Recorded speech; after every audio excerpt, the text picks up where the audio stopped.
Box office దగ్గర సిద్ధార్థ్ నటించిన latest movie 3BHK recent audience ముందుకు వచ్చి పర్వాలేదనిపించే రేంజ్ లో రెస్పాన్స్ ను సొంతం చేసుకోగా తమిళ్లో మంచి కలెక్షన్లను సాధించిన ఈ సినిమా తెలుగులో ఓకే అనిపించే రేంజ్ లో రెస్పాన్స్ నైతే సొంతం చేసుకుంది. తెలుగులో వీకెండ్ లో ఓవరాల్ గా 95 లక్షల రేంజ్ లో గ్రాస్ అందుకోగా 50 లక్షల లోపు షేర్ ను మాత్రం అందుకున్న ఈ సినిమా 4వ రోజున వర్కింగ్ డేలో 20 లక్షల లోపు గ్రాస్ ను అందుకోగా టోటల్ గా ఇప్పటి వరకు తెలుగు రాష్ట్రాల్లో 1.15 కోట్ల రేంజ్ లో గ్రాస్ ను 60 లక్షల రేంజ్ కు అటు ఇటుగా షేర్ ను సొంతం చేసుకుని పర్వాలేదనిపించింది. తెలుగులో సినిమా డీసెంట్ హిట్ అనిపించుకోవాలి అంటే 2.25 కోట్ల రేంజ్ లోనైనా షేర్ అందుకోవాల్సిన అవసరం ఉంది.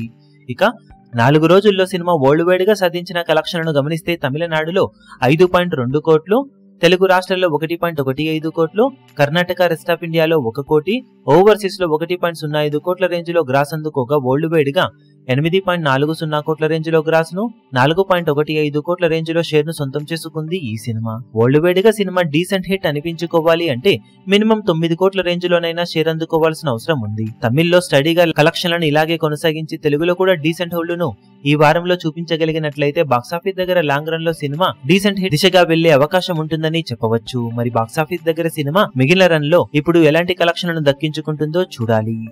ఈ వీడియో మీకు నచ్చినట్లయితే లైక్ చేయండి, షేర్ చేయండి, ఛానల్ ను సబ్స్క్రైబ్ చేయడం మాత్రం మరవకండి. ఏ చిన్న అప్డేట్ ను మిస్ అవ్వకూడదు అనుకుంటే బెల్ ఐకాన్ ను ప్రెస్ చేయండి.